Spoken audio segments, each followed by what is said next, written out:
Dva suparna sayuja sakhaya samanam vriksham parishashva jate tayoranya pippalam svaadvatyan anashnananyo abhijakashiti. Dva suparna sayuja sakhaya samanam vriksham parishashva jate tayoranya pippalam svaadvatyanashnananyo abhijakashiti. Dva suparna, two birds, sayuja sakhaya. The two birds, inseparable, firmly bound in friendship. Sakha, they're friends. Two birds, inseparable in friendship, perched on the same tree. Of the two, one eats the fruit with relish. Pippalam swad. Pippalam means the fruit. Swad. Ati eats it with relish, while the other looks on. Abhijakashiti. Abhijakashiti means looks on. Anashnan, without eating. Two birds inseparable in friendship perch on the same tree. Of the two, one eats the fruit with relish, the other looks on without eating. Very, very famous metaphor. In fact, people identify the Mundaka Upanishad with the two birds being perched on the tree. Oh, is it that the two birds you're talking about? To that extent, people have identified this Upanishad with these two birds. So you will not go wrong, because there is a mix-up. People mix up the Mundaka Upanishad with the Mandukya Upanishad. So there is a slight mix-up because of the closeness of the terms. People mix up, but to differentiate the Mundaka from a Mandukya, Mundaka has the two birds perched on a tree. So it's well known to identify the Upanishad. So the two birds, what are the two birds? One bird is the Jivatma, the individual. The second bird is the Paramatma, the self, the Atman. So one is the individual, another is the Atman, the self. While of the two, one eats the fruit with relish. The individual eats the fruit. Fruit is symbolized as fruits of your past actions. Today, the present fruit you are experiencing, good, bad, indifferent. You may be going through fruits which are bitter in life. Even if you want to take a stock, what is the fruit I'm eating today? Like yesterday, we wanted to buy an avocado. Suddenly, our eyes lit up the moment we saw an avocado on the street. So quickly we pulled on. Because avocado is not that common. It's also a very expensive fruit. And suddenly we find a roadside fellow selling avocado, but it must be affordable. So we thought, let me stop and ask, what is the price of an avocado? And instantly, memory flashed back. You know, we were somewhere coming from a hill station up in the north a few years ago. And as we were coming down in the car, we saw avocados being sold like bananas.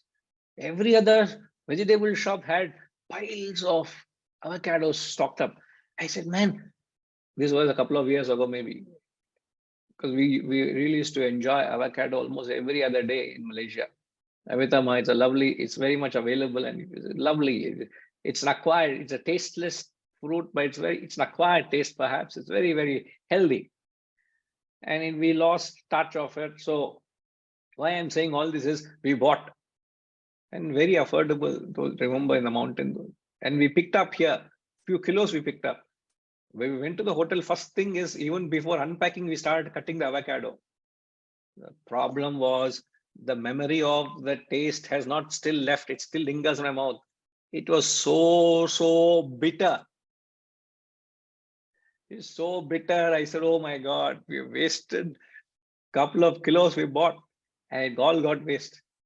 So when we were picking up that avocado yesterday, only the bitter taste was lingering.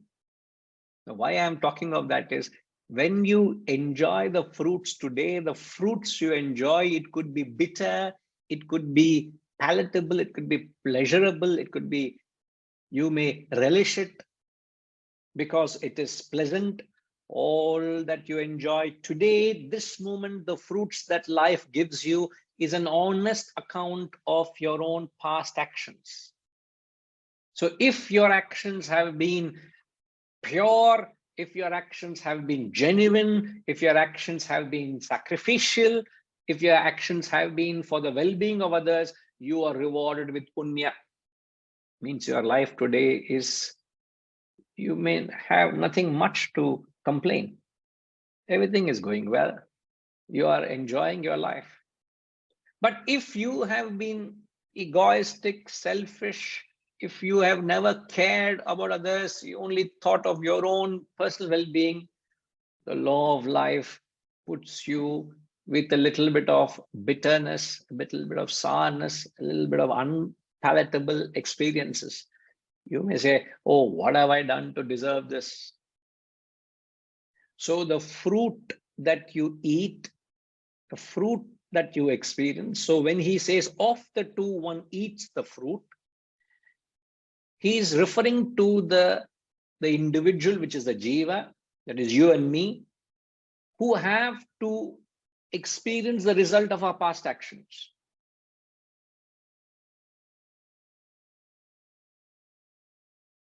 It is not, it does not convey what you're doing now. It only conveys what you did till now. There's a difference between the two. Like they say, every saint had a past. Every sinner has a future. I could be a saint today, or I could be a sinner today, but the saint, if I am today, that saint had a past. So my current efforts is I am trying to be saintly. It has no reference to whether I have been the worst of sinners till now. I will face the consequences. Because of me being a sinner in the past, I can't run away from the fruits of those sinful deeds. Nobody can take away that fruit of my sins of my past. I have to face them. I have to endure them. Just like every saint had a past, every sinner has a future. Just because I am a sinner today doesn't mean I will remain to be the same in the future. So I can change the course of my karma, change the course of my actions. If I want to be better, if I'm tired of what I am today, I can become a saint tomorrow. So when one in the present is said to be, Amitama, what is the term for the present in the context?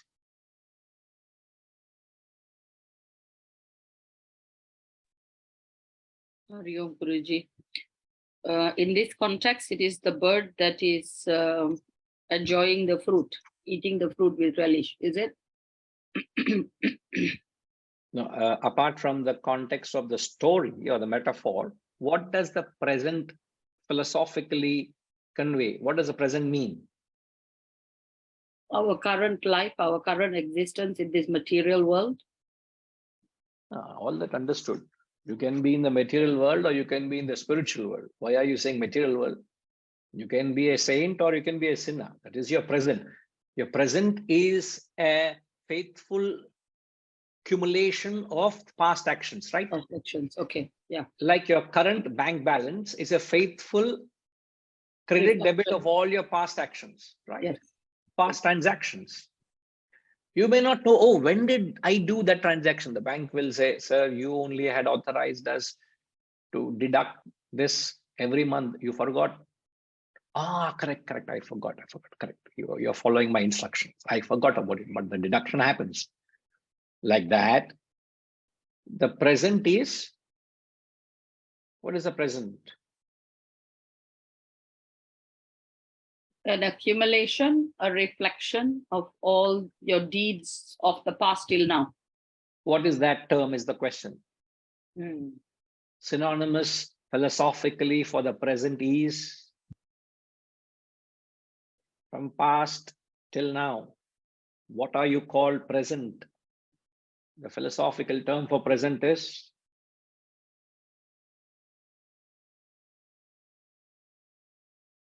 Sorry, sir. I don't think I'm thinking along. no, not at all. My job is to warm you all up because we all are in the cold storage. No engine has been switched off. So what will happen? It will need time to kickstart, jump start. I'm doing jump start, Yeah. Then once jump start, then you'll start running.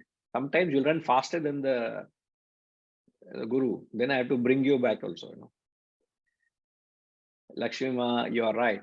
And Gayatri Ma also, you're right. She's the current state, the present philosophically is known as destiny. Destiny always means the current moment now, this moment. So your current destiny is not in your hands. Why is your current destiny not in your hands? Because it faithfully reflects what have you done so far. Fait accompli. Destiny is fait accompli, means it is your karma to face the consequences of what you have done. You may not like what you have done, but you can't escape the fruits of that action. Good or bad or indifferent. If I have been selfish, law will find its way to take it away from me.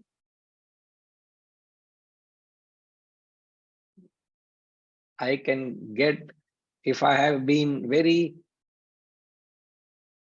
selfish, I have kept all for myself and my own family. And if I'm not being charitable with my wealth, the law of nature will find its way to take it away from me.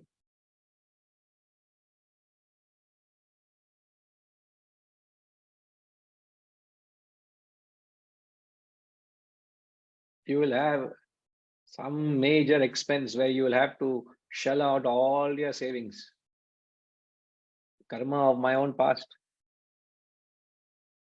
Your child will be performing terrible in education, and you have to fork out a huge sum of donation to get a seat for your child because your child is adamant, I want to do only medicine. Yeah, you are not worthy of medicine. Why do you want to do medicine? I know a father was trying to persuade his child to do medicine.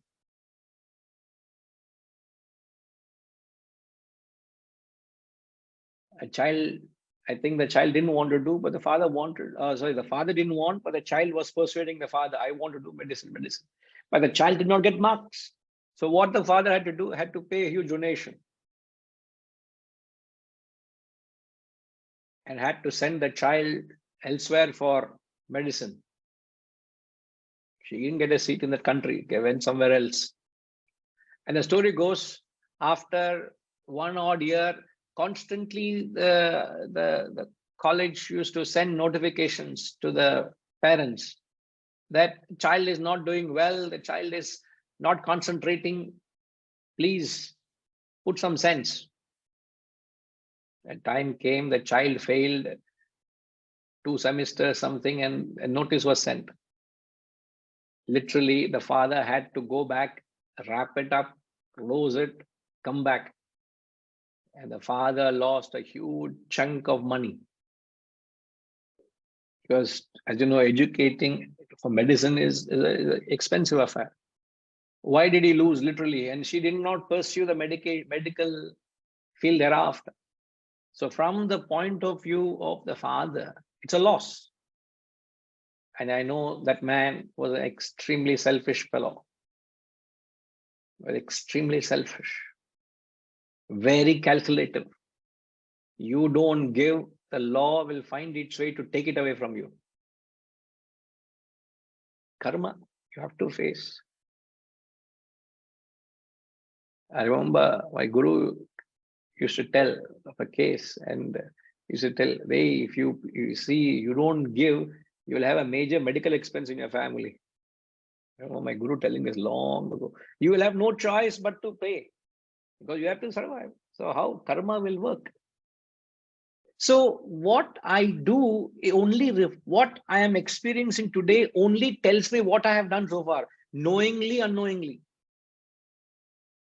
Or there'll be some tragedy in the family where you will have to fork out to support something. Somehow the nature will wind its way to your physical resources, or your material resources, or your emotional resources, or your intellectual resources are drained out because you have done something not right. So how should I deal with, how should I face the fruits? How do I deal with the fruits? This is something we have, every one of us, you like it or not, you have to face the fruits, isn't it? Good or bad. I'm not being particularly towards bad or good. Arunama, when one receives these fruits in a platter, sometimes it comes in a nice platter, nice spread of fruits we get, don't we?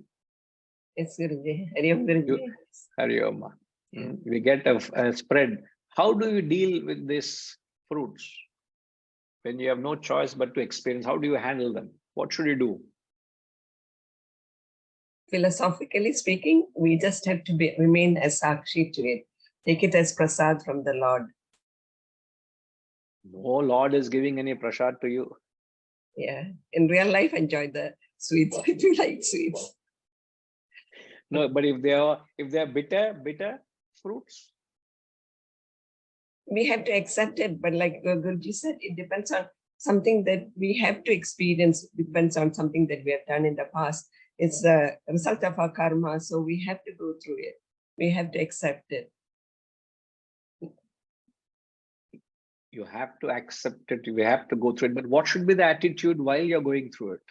What is the natural tendency when one goes through such experiences? Why do I have to go through it? So when we experience it, we keep questioning it. We keep resisting it, isn't it? We don't accept it gracefully. Just like we accept the punya, we don't accept the papam. Just like we accept merit, we don't accept demerit.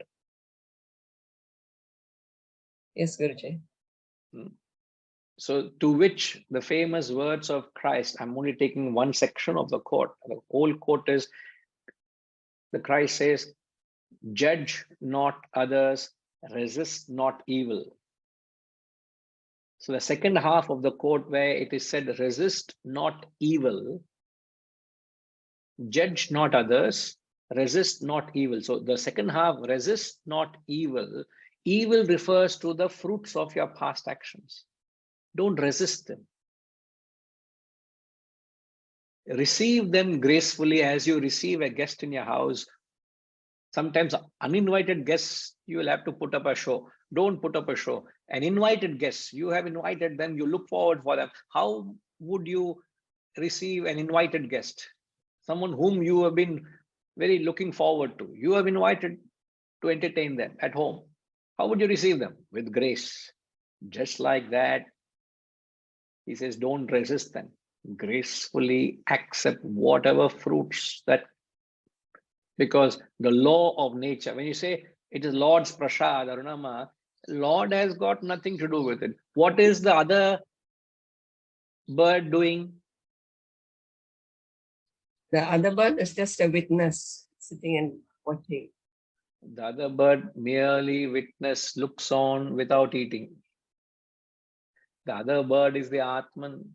Atman is totally disinterested. It's a witness to all the activities.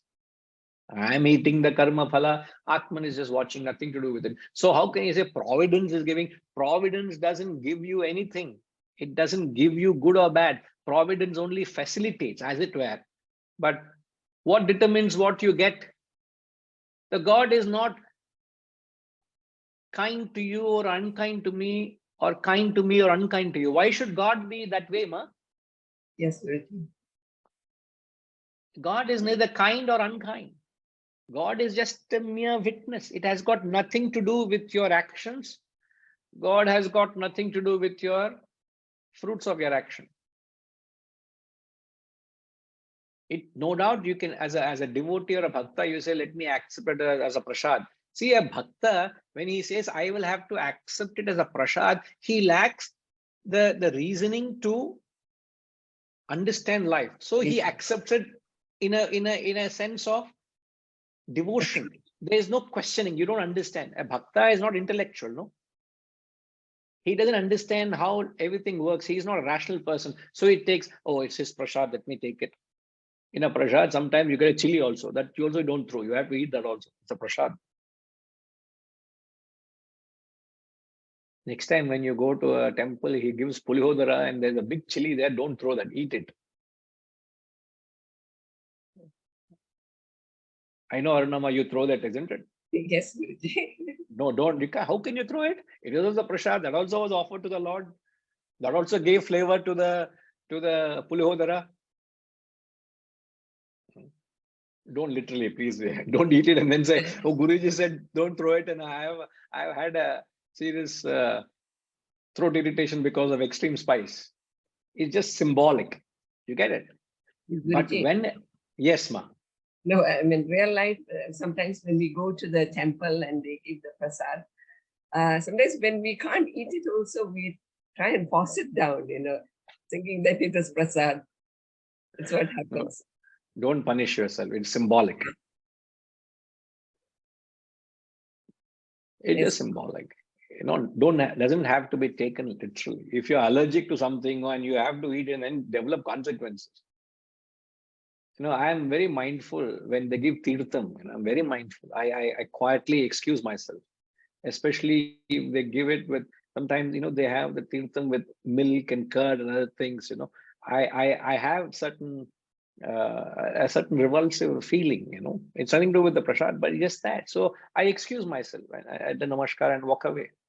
So it's not a thing that anything that's given you have to consume it.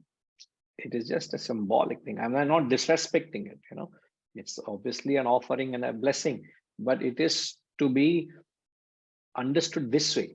So an intellectual philosophically sees the fruit as faithful presentation of my own past actions, and I have to accept it. There is no Lord. Lord has got nothing to do. There is no prasad. What prasad? Huh? See how distinct approach an intellectual takes, how distinct approach a devotional person, intellectual and a devotional person. So we are taking an intellectual approach, and this is a philosophy. So I should remain disinterested to the fruits of my past action. That's what it means. I should try to be like the other bird. Reddigar, you got it? How should you be?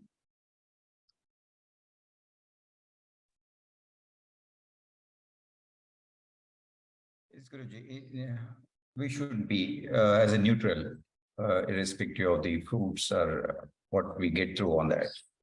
So other bodies just mute Sakshi or spectator, taking whatever it comes maybe.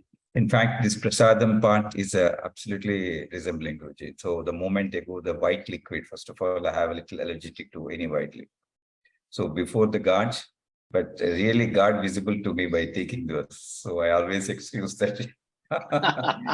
So next to me, the people always curse at me, saying that how come you come all the way and you're just.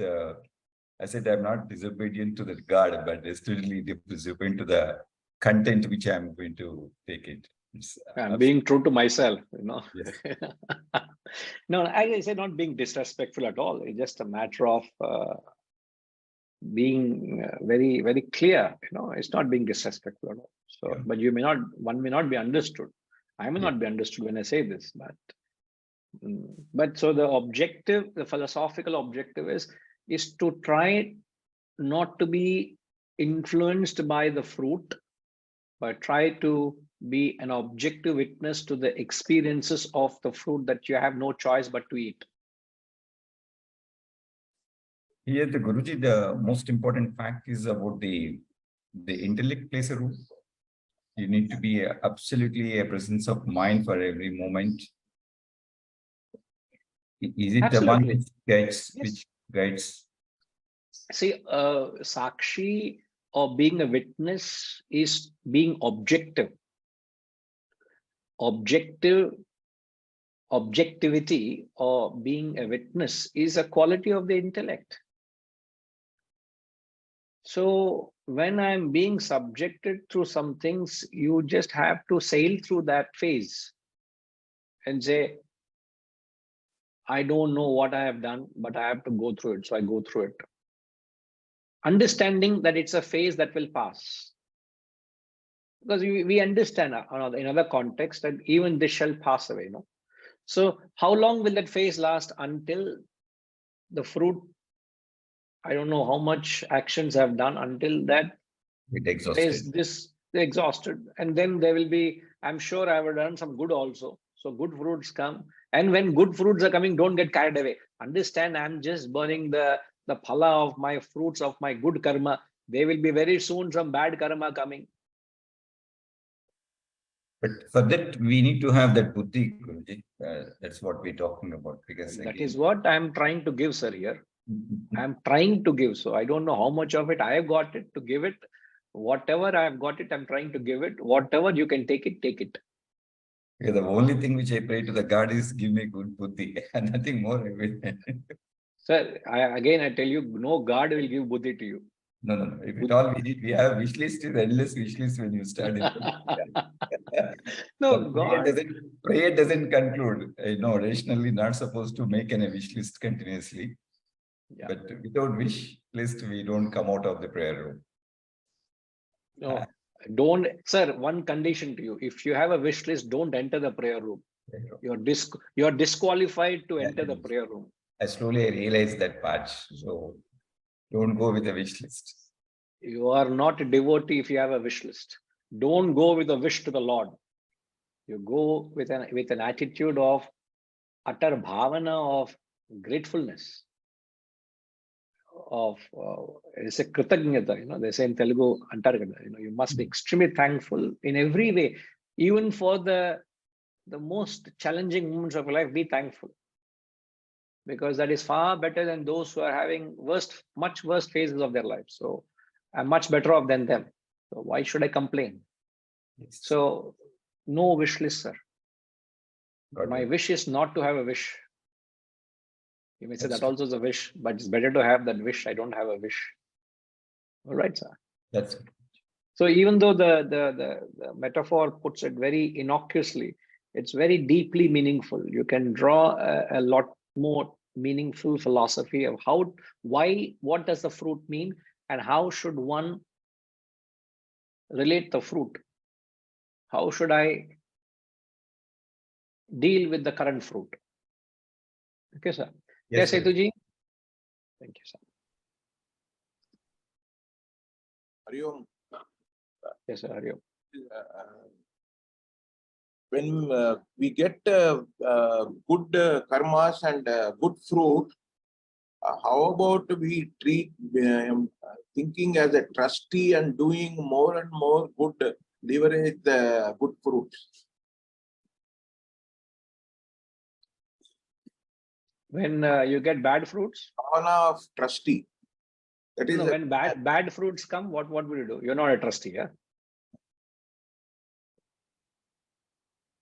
Quickly say, I resign as a trustee, is it? No, I'm only trying to understand because you took an example as a trustee. How would I deal with the bad phala? and I am talking of good phala. No, only good phala doesn't happen. No, karma phala has good and bad. So what is the role of a trustee when the bad phala comes? What you have told us is whatever requirements are there, excess of that should be donated and gifted for good causes.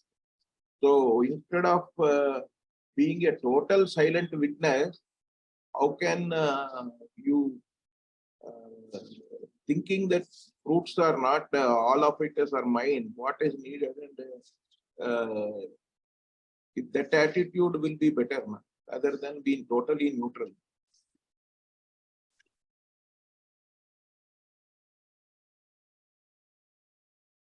So being neutral to the fruit, it only means you not affected by it. What you're talking is the fresh action, what you do to it. They're two different things. Perhaps the fact that you bring it out, it only highlights there's two separate aspects to it. Being neutral doesn't mean you don't act.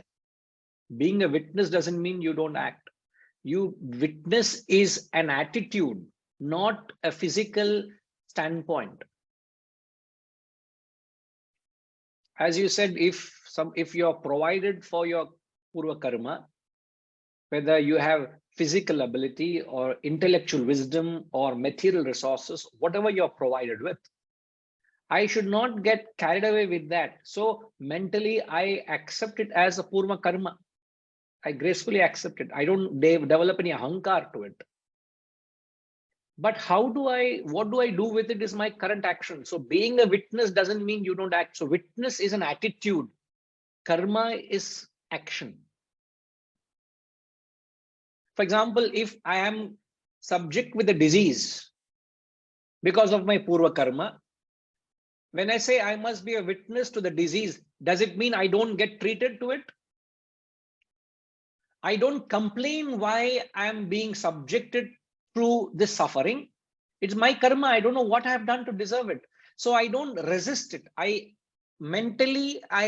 accept it as my karma. Mentally, I endure it. I go through it gracefully.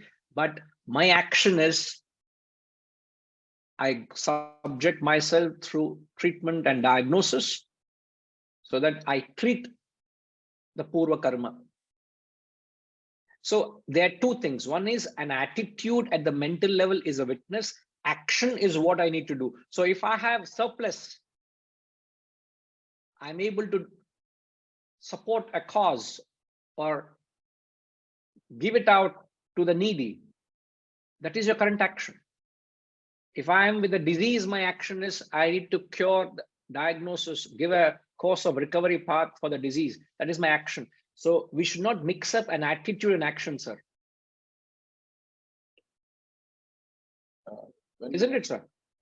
When we face challenges and instead of thinking they're a punishment for our past karmas, we can take it as a challenge, whatever we are facing. And there is a learning in every obstacle we face. And Absolutely. Everything for the good of us. We have to be with that attitude, all for the Correct. good. Correct. So then someone is involved in a serious accident, but if he is saved with a minor mishap, that is again a blessing in disguise. One always past karma saved. Or sometimes you are extremely busy and God has made you immobile. It is a blessing in disguise. You can have a lot of time for reflection, contemplation. Every challenge can be taken positively also. Absolutely. Very true. Irrespective of whatever fruits, how you approach it is your present karma, present action. Either I become a victim of my fruit or I use the fruit for my own betterment. Isn't it, sir? Perfect. Right. Ashama has something beautiful to share.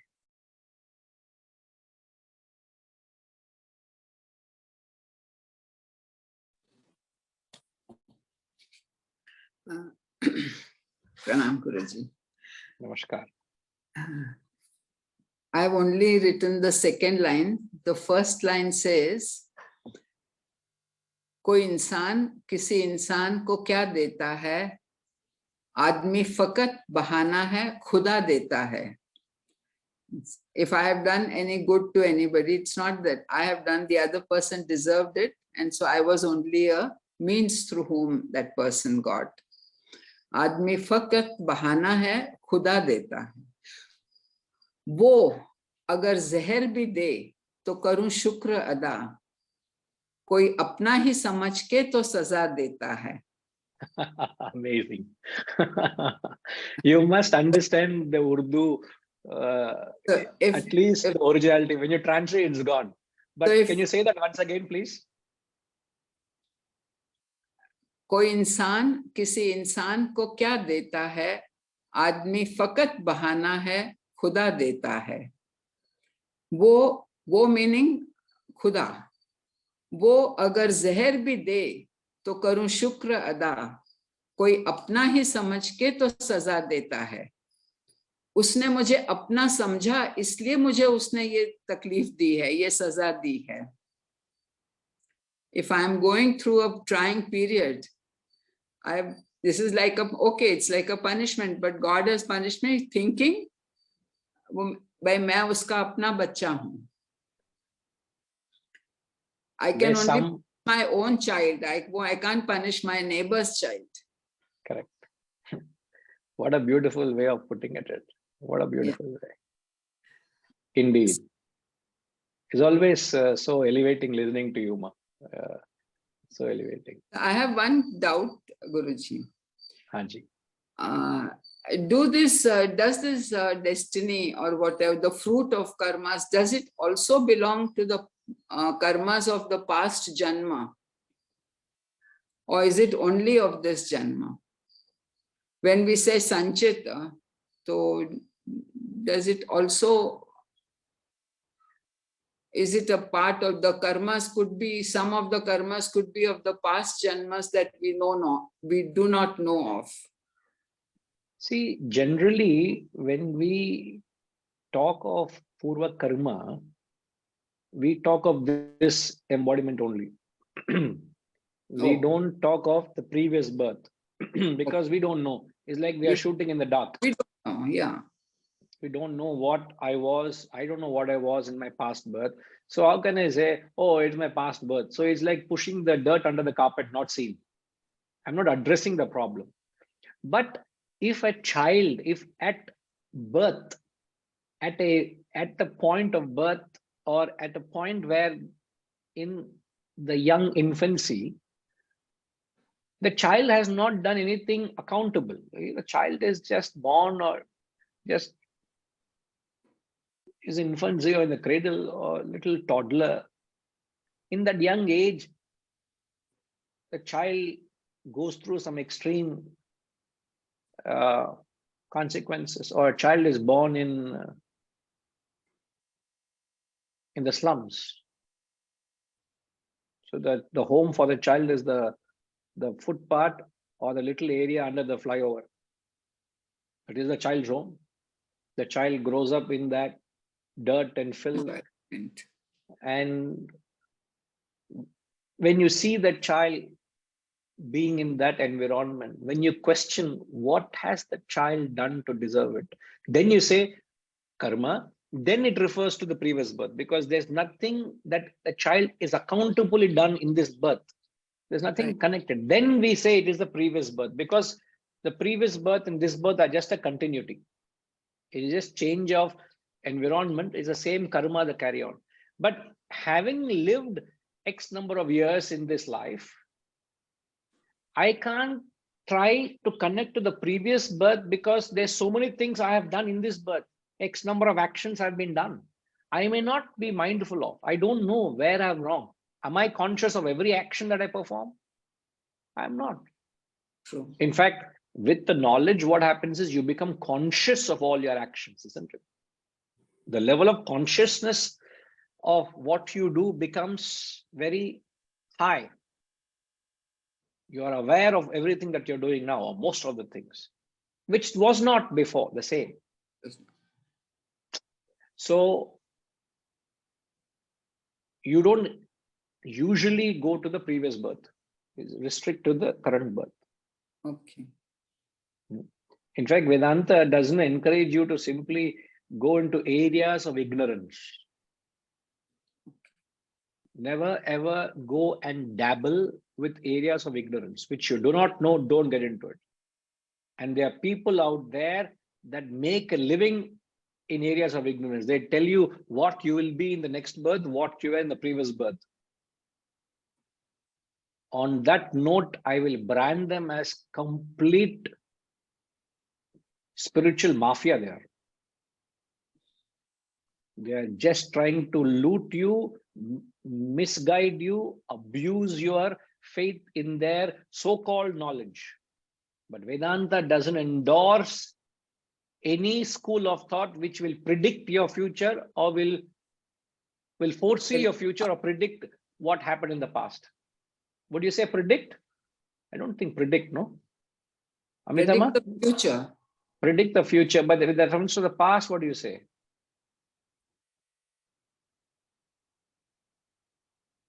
What's the right word? Not diagnose, Amitama, but more to try and perhaps you can say Like, could be recall, analyze maybe. analyze, okay, analyze or yeah, analyze your past or predict your future. Don't ever go to any such school of thought. I wouldn't. Don't even read the stars in the newspaper. Oh, what does my star say for the day, for the week, for the month? Don't fall to all that prey. Only weak minds go to all that. A mind which is strong and established in wisdom will not do that. Okay, ma? Thank you. Right. Ha, Situji? Guruji, we are told that we are born with the prarabdha karmas. So these prarabdha karmas we have to exhaust in this janma only.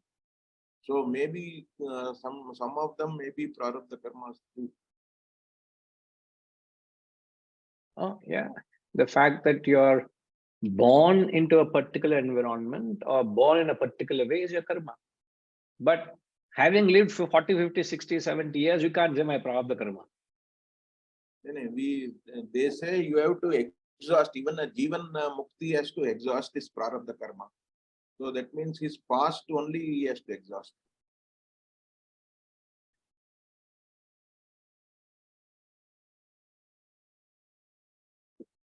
Yes, you can say that. But then again, you are sort of, there is no remedial cause. When you say prarabdha karma, oh, I am destined to go through it because I've done something in the past birth. That is one way of accepting without knowing much about it. But when you limit it to the early stages of your life, then you can accept it because there's nothing you have done. But if I say even at this point, Early oh, stage, I had a terrible headache. In fact, I had a terrible headache yesterday night and I only slept at 1:30. Couldn't sleep at all. I don't know what happened, you know, and I'm still recovering from a certain viral. Oh, it is my purva karma, purva janma. I did something. So prarabdha karma I have to face. So I'm having headache and I've got some viral infection. Can I say purva karma? Or I must have had some something without sharing with somebody. Therefore, I'm having the consequence. the good karmas we do in this janma may help us in mitigating this prarabdha karma. Mitigating means lessening the impact of them. We should Please, continue to do. what school of thought is this? No, I'm just saying, see, we are born with prarabdha karmas and we have to exhaust. So some of the things we face is maybe due to prarabdha karma. It is only a guess, because prarabdha karma we have to exhaust. So they are anyway being exhausted. What about the fresh karmas you are performing? That we have to face. That is, I am only connecting. See, prarabdha karmas are something which you have to exhaust. Everybody has to go through it, right? Along with that, I am performing fresh actions. It's like I start a business with what is it? A loan. I've taken a loan of 10 lakhs. I started a business. So my book says minus 10 lakhs. I owe to the bank. Along the course of me doing business, I've borrowed another 20 lakhs from the market. So I have to settle the minus 10 is that which I brought from my previous birth. Example, the initial loan I started my business, minus 10 is brought from the previous birth. In this birth, I have also borrowed 20 lakhs minus. I have to settle minus 20. I will anyway have to settle minus 10. I am only talking of minus 20. Minus 10 anyway will be burnt out. Anyway, you have to settle. That you can't escape. But I don't know minus 10 because it's my previous birth. So why should I enter areas of ignorance? As a concept, I'll understand. But Vedanta will try and tell you, to the possible extent, please analyze that minus 20. You should know what you have done because you are the person performing actions. You should know what you have done. Be mindful of that and don't repeat it. How can I take a corrective measure to something I do not know? I don't know what minus 10 is. I'm born with. Are you getting my point, sir? You are very right when you say it's a prarabdha vasanas, prarabdha karma that you have to exhaust. Because in the case of Bhagavan Ramana Maharishi, they used to say he was a sattvic person from young age, but he had a rheumatoid pain all through his life, and he never used to complain, but he used to endure. And he had a cancer, and he died of cancer. So they say he never told anything, but it is because of prarabdha karma. He has to, and he happily did it without any. He was not even conscious of that. No, I absolutely agree with you. It may be highlighted in men of realization that they also are subjected to having attained that state of moksha. Why are they subjected to all this? Because of their prarabdha vasanas. They have to go through them, burn through karmas, they have to exhaust. But there is no difference between their lives and our lives. All of us are subjected to it. But it becomes highlighted in their cases because we say they have attained moksha, perfection. Then why they have to go through? Then we say it is no choice. They can't burn that. They have to only burn that through experience. Prarabdha vasanas or prarabdha karmas have to be burnt only through experience. But if we take that concept, we will not be able to apply knowledge to our actions. How does knowledge influence your actions? That is where we have to take this perspective and say, no, I must deal with the minus 20 I have taken. Minus 10, I do not know. That also will get burnt out. But I must not make minus 20 to minus 30. That I must be conscious because that is my action. Okay, sir. Right, sir. Thank you. Yes, Hariji.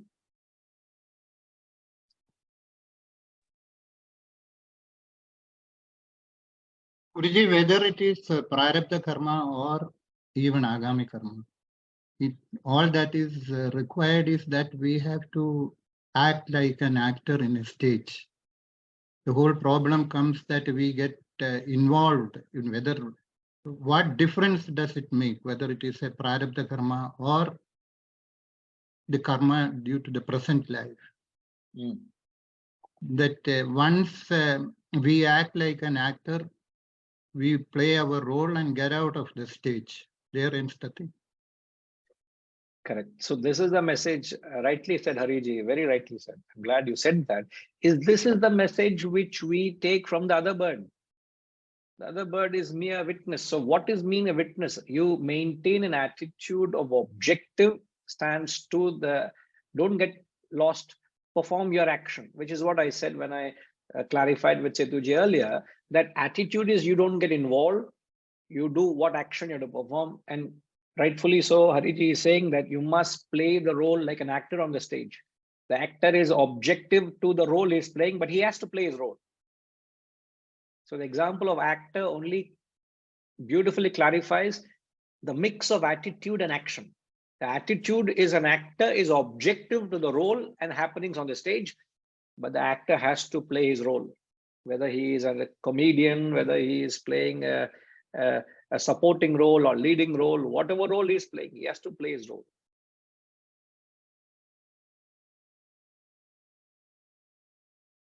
Wonderful, sir. Thank you for that input. If at all there's ambiguity, it clarifies it. Thank you. So Samyama is asking, what is the difference between prarabdha and destiny? Both are same or different? Both are same. Prarabdha in Sanskrit is destiny in English. Both refers the same. So when I say it's my prarabdha, I have to go through, it is my current prarabdha or my current destiny is defined by nobody, by myself, by my own actions. No, nobody has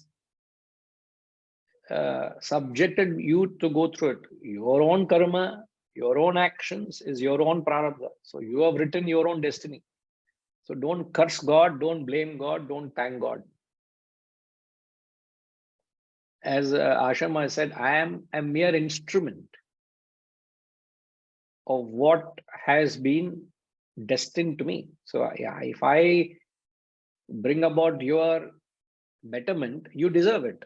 If I am instrumental in your downfall, you deserve it. I have nothing to do with it. But if I have intentionally done it, I will face consequences. If I intentionally hurt you, there are two sides of looking at it. If I intentionally hurt you, you are being hurt by me because Amitama, if you are being hurt by me, don't worry, I will never hurt you. Example only. If you are being hurt by me, it is because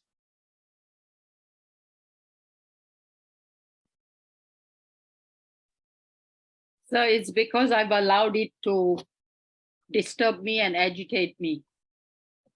no, not allowed. You allow me or not, I've caused, I've punished you in some way. Why would I punish you? I think it's reminiscent of the Asha ji's Urdu, the Urdu recitation just now, that it is something that was meant to be for me, right? Yes. Something I You deserve. you Something deserve I it. deserve. Yeah. Correct. You deserve it. So if I had been a mere instrument, unmindful of it, then I don't incur any karma. But if I had manipulated something to bring about your downfall, if I have schemed something, even in that situation, you received it because you deserve it. I will incur consequences of the action because I meant to Hurt. hurt you. So I will incur karmas. So each one has to take what he or she is subjected through as their own karmas. I don't have to hate the world for what the world puts you through. Nor should I love the world for what the world puts you through. It is all because I have ordered the world, I have commanded the world to do so because I deserve it. I am a mere instrument.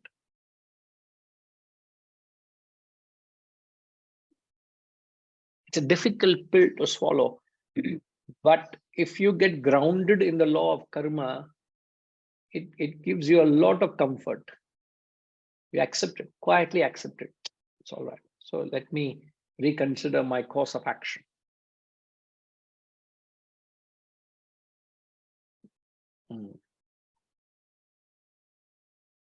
All right. Subhashi, no raga for good fruit, it may lead to ego. Also, no dvesha for bitter fruit, it may lead to anger. So accept the fruit as such as destiny. Absolutely. No liking nor hating. It's just to receive it and then go through it. So let the fuel be burnt. Let it get exhausted. But the most difficult thing is to have that attitude when you're going through it. And all that we have said only is going to strengthen our attitude to deal with it. Okay, Reddy Garu?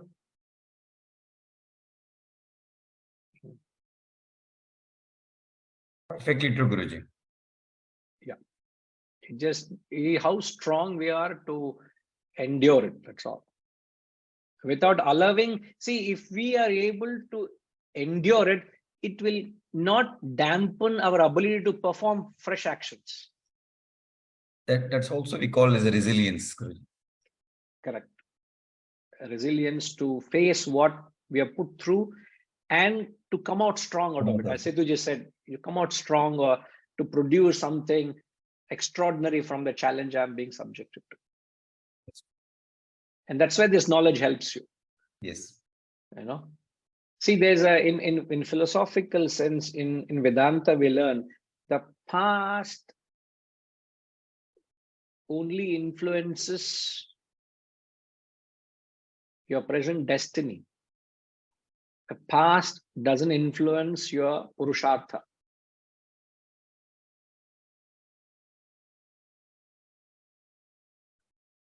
I repeat, the past only influences your destiny. I mean, destiny is the present. The past influences the destiny. The past does not influence your present capacity to put in effort. Self-effort is not influenced.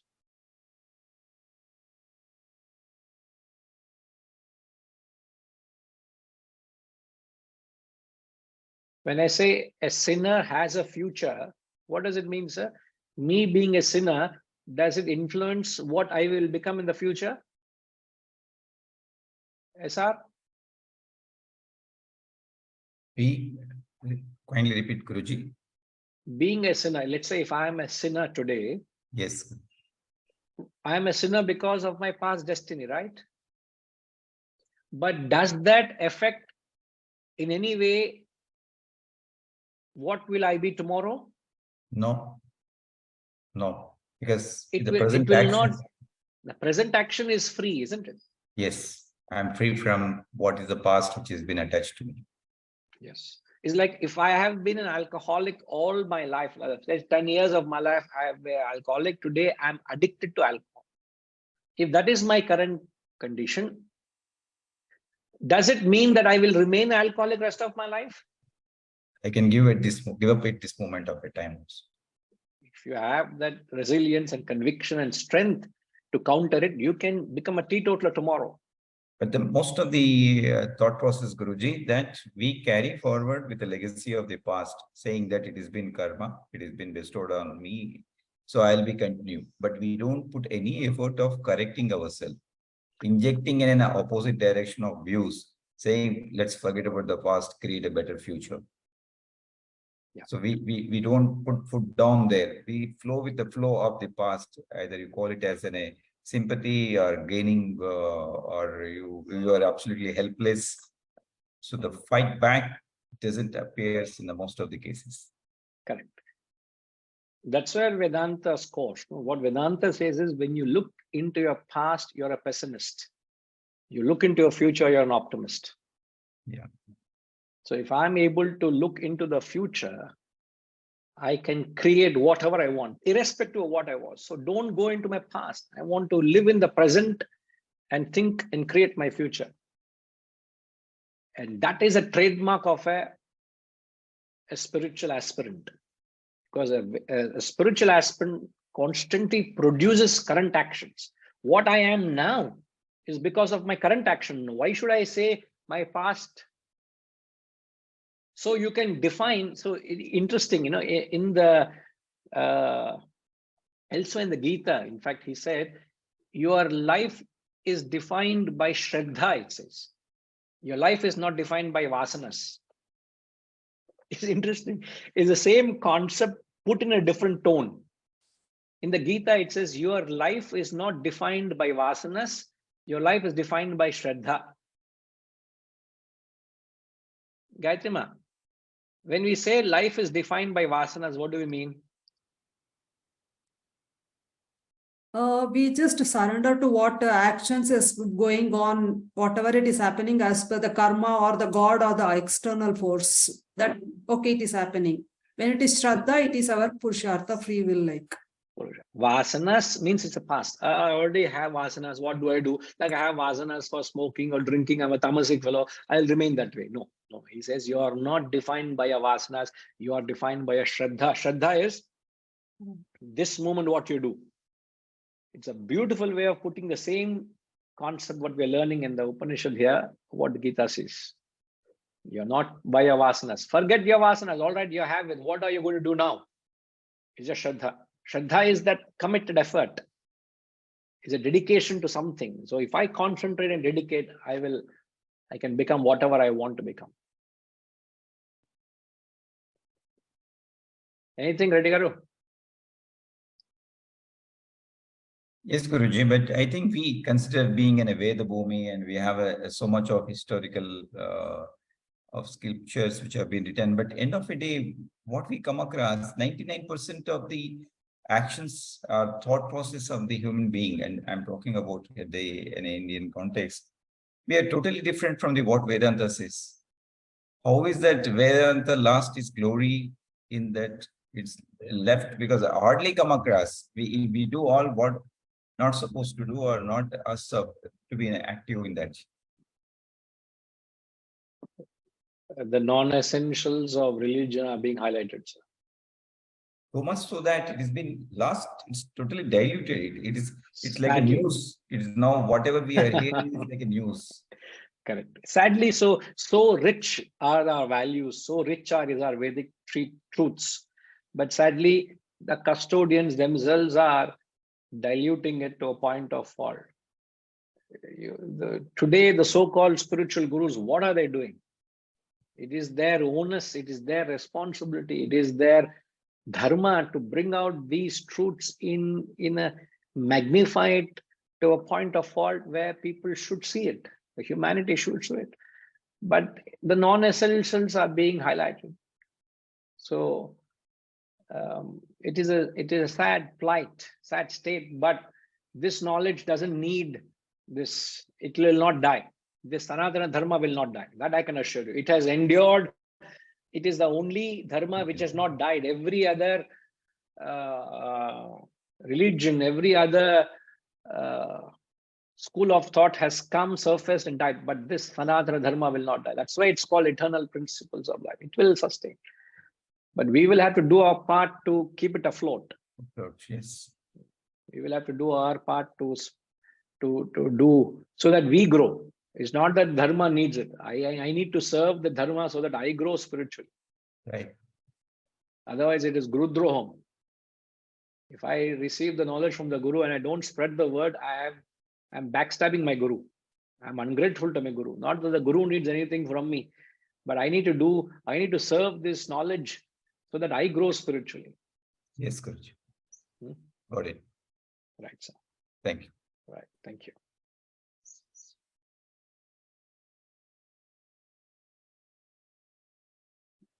Raghugaru is saying Americans are closer to Vedanta philosophy. They are closer to it in a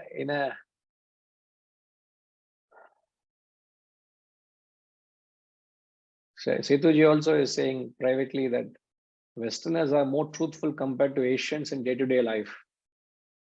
I truly respect your observation, but the Westerners or the Americans here you're mentioning, Raghugaru, they are applying Vedanta at a certain level. At the material level, or at the physical level, they're applying Vedanta, but they're not applying Vedanta at the mental level. So Vedanta can be applied at various levels. So therefore, they see that they are materially prosperous. They're very active, they're very upright, very truthful, very honest. They have Shraddha in their work. So they find action gives prosperity. But they don't have this attitude of detachment, of being a witness. They get extremely stressed and worried and fretted and divorce, and all of this is a common thing in their life because they're not applying Vedanta at the mental level. So Vedanta can be applied at different levels. We are not applying Vedanta at the material level also. We are only talking, no action. So in India, as Reddy Garu, you said, it is the origin of the land where this whole knowledge originated. But we are only either talking non-essentials or just talking without action. But if you act, there are results to be seen. So Western countries are testimony to that you apply Vedanta at the material level, where you bring in Shraddha and Dhriti to action. It produces results. But they are not having mental peace. They only have prosperity.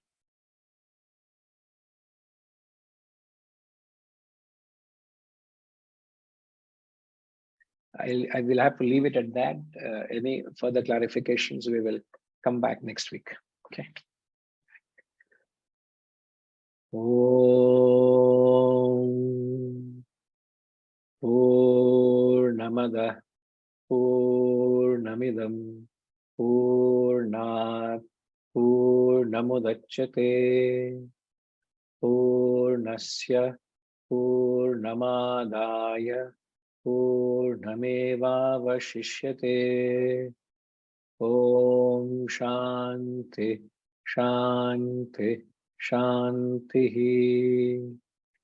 Hari Om. Shri Gurubhyo Namaha. Hari Om.